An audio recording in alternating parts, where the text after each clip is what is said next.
What is going on, guys? Snickel here, and today I have another Platinum Trophy video for you guys. Today I'm going to be getting the Platinum Trophy in Marvel's Avengers on the PlayStation 4.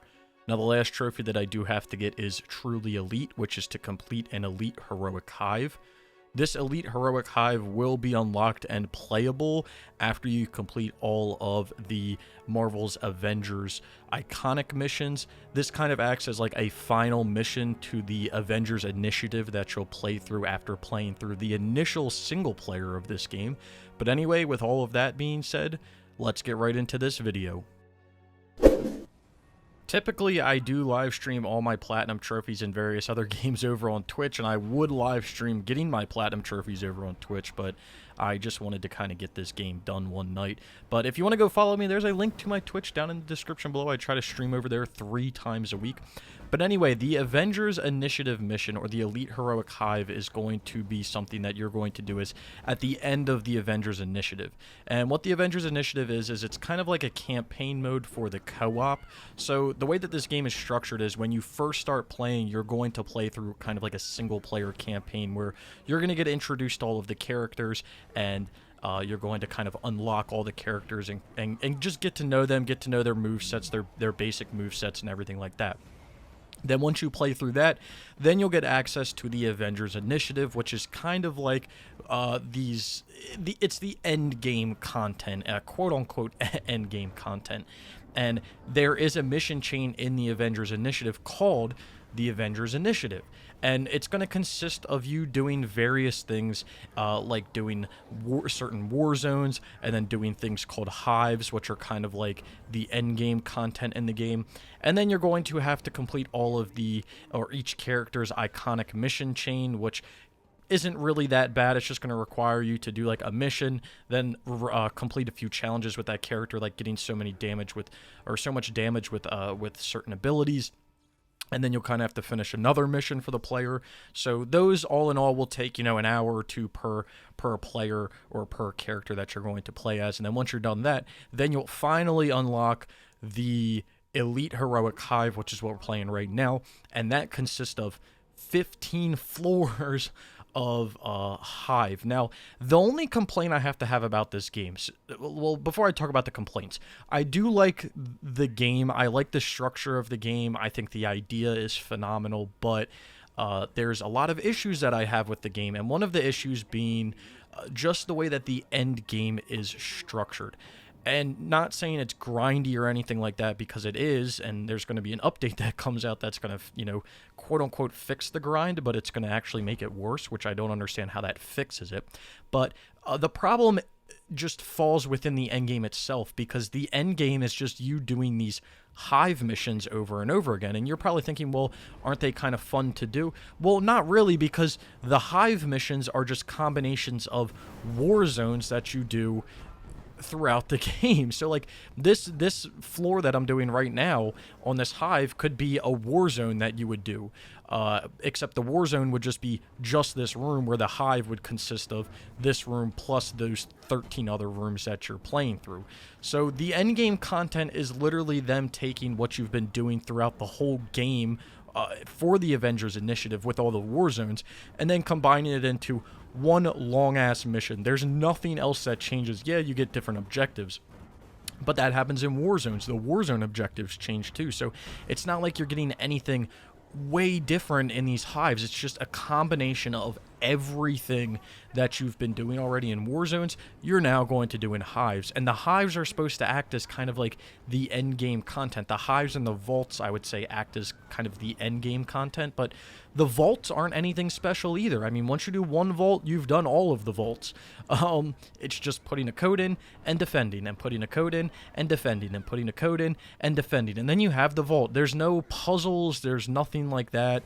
I feel like these games that are kind of games as a service or have this type of gear system or something should have some sort of, weekly thing. I mean, the game does have daily stuff, right? But like, there's no cap on like how many times you can do things, and you can just keep getting gear drop, and you can keep doing this and keep doing that. The only reason to log on every single day is to get your material called polycorn, which you can only get from daily stuff, and I believe maybe one weekly thing. But that's literally the only reason to log on, and you have to do that in order to get your major artifact to level 10.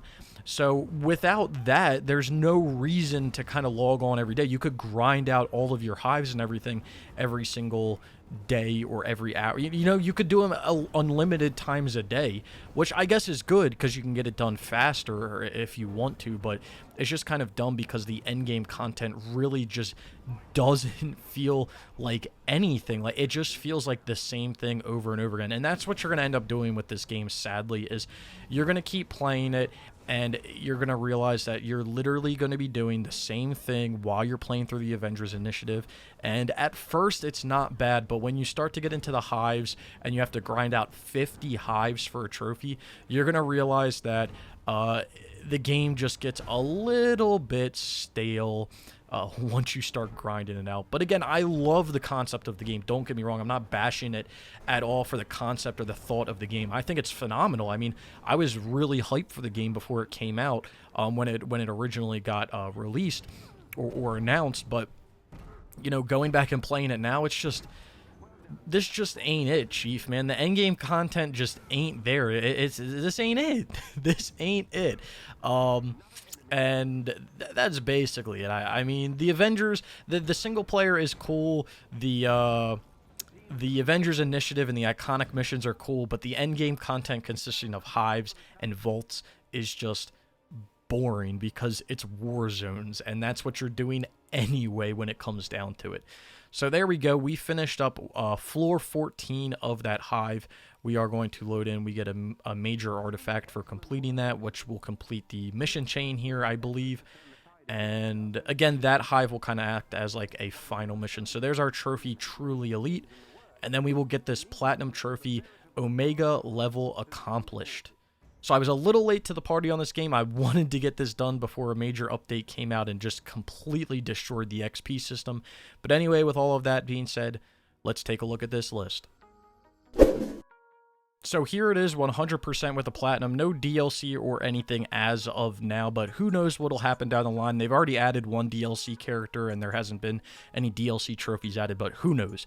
But as you're looking through the list here, you're going to see that there's a lot of grindy trophies. There's some trophies related to levels, maxing out certain levels, doing certain missions, grindy trophies again, some random trophies, some difficulty-based trophies, and then at the bottom, you're going to see a chunk of trophies that are going to be related to the single-player campaign. And I think that this game, going for it, the only thing good going for it is the single-player campaign. If it didn't have Marvel or Avengers tied to it, I'm not sure how this game would have turned out, but it's not the worst thing I've played, and the trophies are really not that bad. You're going to get a lot of trophies up front, then you're going to be kind of sitting in limbo for a little bit, and then you'll start earning all the trophies again at the end when you're starting to max characters out and do this and do that. So that's kind of how the progress of the trophies is going to work.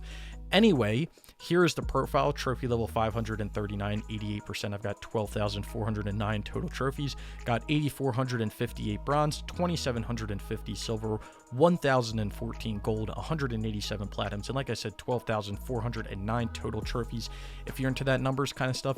And again, here is the platinum trophy itself, Omega Level Accomplished.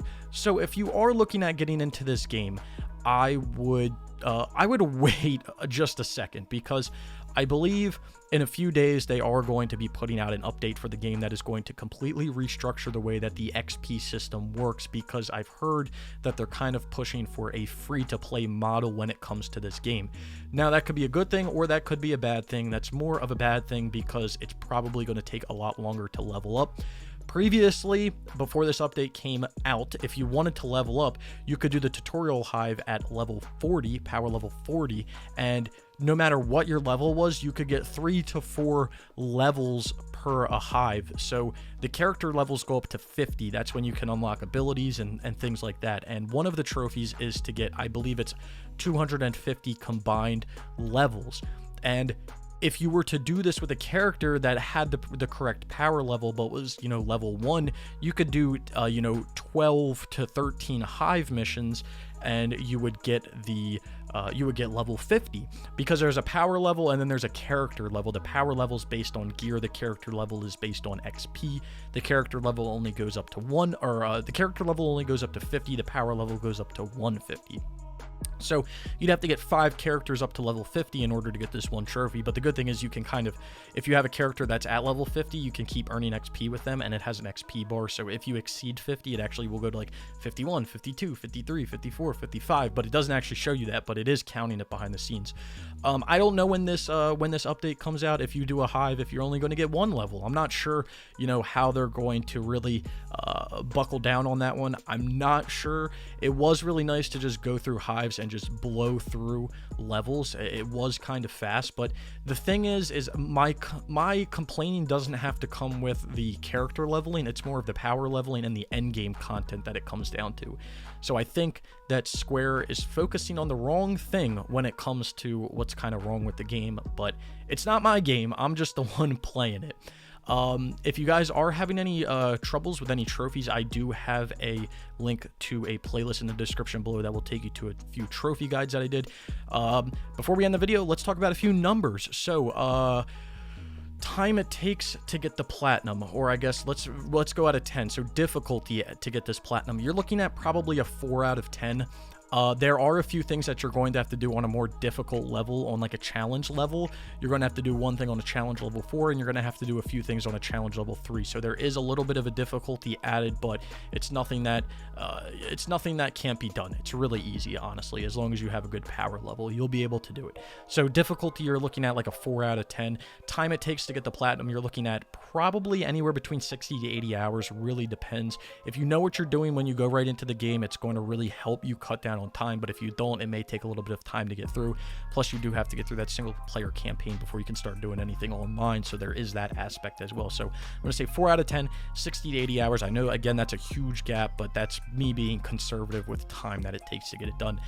Anyway, I hope you guys did enjoy the video. If you did, be sure to leave a like. Let me know down in the comments below if you guys have played this game, if you're looking forward to it, or what is happening after they put this XP update out that could completely butcher the game. Let me know all that stuff down in the comments below. Down in the description below, you'll find a few trophy guides again for this game. You'll find my Platinum Trophy playlist, so other videos like this. You'll also find links to all other stuff, my Twitter, my Twitch, a podcast that I do. So go check out any of that stuff out.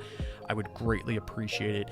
Again, if you did enjoy the video, be sure to leave a like. If you've made it this far and you haven't subscribed, consider subscribing for more trophy content like this, and I hope to see you all around sometime soon.